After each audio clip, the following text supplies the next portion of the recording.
Oi pessoal, estamos aqui para mais um vídeo e hoje nós iremos falar sobre regime de bens do casamento. Tá? Este é meu canal, Advogando com Miriam Tavares, onde eu trago várias dicas jurídicas, né, assuntos do dia a dia que envolve aí o mundo jurídico também e as pessoas têm algumas dúvidas.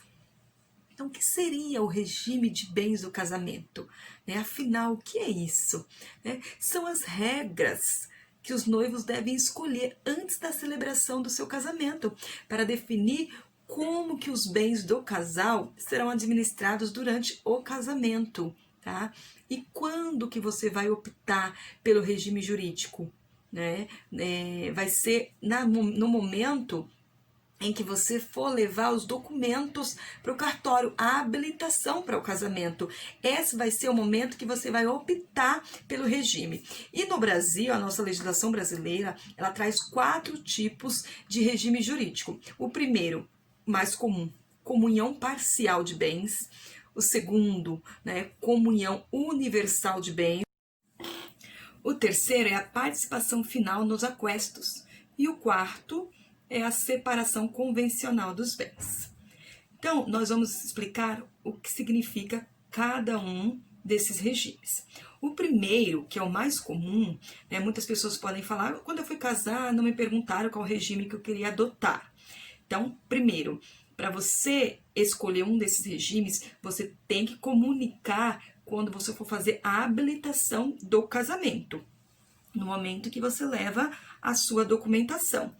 E os demais regimes, comunhão universal, participação final de aquesto, separação convencional de bens, é necessário você fazer uma escritura pública, onde você vai convencionar estes regimes. Se você chegar no cartório, der a entrada na documentação, fazer a sua habilitação para o casamento e não comunicar, não levar esse documento, automaticamente o seu regime será o de comunhão parcial, tá? Por isso que muitos casamentos ele vem com esse regime adotado, da comunhão parcial de bens. Então, esse seria o padrão, Nesse regime, o que significa?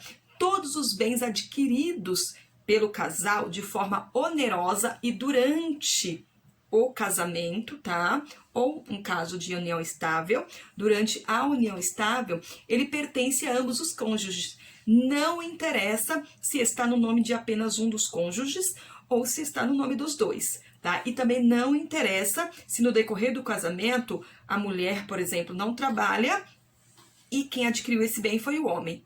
Da mesma forma, vamos supor que o homem não trabalhe e quem adquiriu este bem foi a mulher.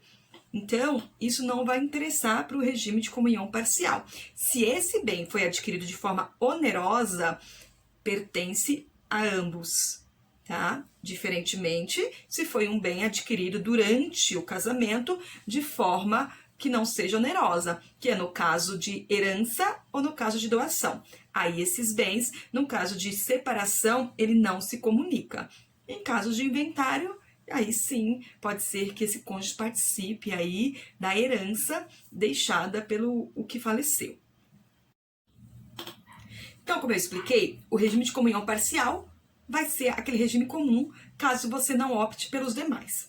O segundo regime, que seria a comunhão universal, ele só será possível se você fizer um contrato, O casal faz um pacto antinupcial, descrevendo que ele quer esse regime de comunhão universal. E esse regime, ele vai o quê? Ele vai englobar todos os bens do casal, sejam eles adquiridos antes do casamento ou durante o casamento, tá? De forma gratuita ou de forma onerosa. Então, esses bens serão administrados pelo casal.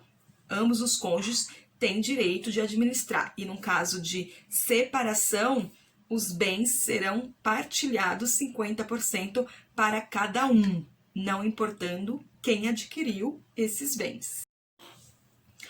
O regime de separação final nos aquestos, ele é um pouco diferente. Ele tem 2 fases.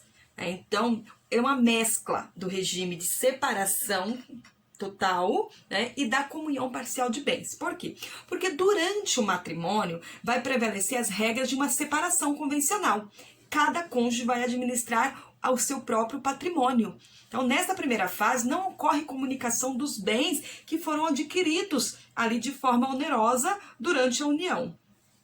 Se eventualmente o casamento chegar ao fim, seja por divórcio ou seja por morte, né, haverá a outra fase desse regime, que é o quê? Que ele equivale à comunhão parcial de bens. Nesse caso, deve-se estabelecer, não é, uma apuração dos haveres. Vai ser buscado aí todos os valores que foram adquiridos durante o casamento, vai ser feito os cálculos e partilhado entre os cônjuges. É como se fosse uma sociedade empresarial.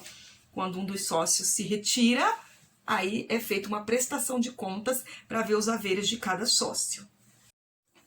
Por fim, nós temos aí o regime de separação convencional de bens. É a separação total de bens que determina que todos os bens adquiridos antes ou durante o casamento continuam sendo de propriedade particular de cada cônjuge que adquiriu aquele bem, tá? Com esse regime, nada é dividido. É uma forma do cônjuge, né, proteger o seu patrimônio. Inclusive, o artigo 1523 do Código Civil, ele traz algumas situações excepcionais, expressando que existe determinadas regras, não é, de regime obrigatório para determinado tipo de situação. É o caso da pessoa acima de 70 anos de idade. Ela só pode casar-se novamente se ela adotar o regime de separação convencional de bens, separação total. Outro caso, por exemplo, é da viúva, que ainda não concluiu o inventário e aí ela quer contrair novas núpcias, obrigatoriamente ela vai precisar casar-se com regime de separação total de bens. Há outras medidas também que a lei traz. É possível fazer alteração durante o casamento do regime, tá? Então, se por acaso casou-se com a comunhão parcial e no decorrer do casamento quer trocar para separação total, é possível, tá? Por meio, né, judicial, tem que se solicitar na justiça esse pedido de troca de regime jurídico, justificar e aí verificando que não haverá danos para terceiro, o regime ele pode ser trocado. Essas são as 4 espécies de regime de casamento adotado pela lei brasileira. Para você casar, você precisa optar por uma. É claro que no dia da habilitação, se você não falar nada, vai ser colocado aí de comunhão parcial de bens. Caso você opte pelas demais, é necessário fazer um pacto antinupcial e trazer isso na oportunidade da habilitação do casamento. Se você gostou desse vídeo, curta, compartilhe, se inscreva aí no nosso canal, deixe seus comentários, deixe suas dúvidas, e nós vamos procurar estar aí te ajudando. Até o próximo vídeo, pessoal. Tchau, tchau!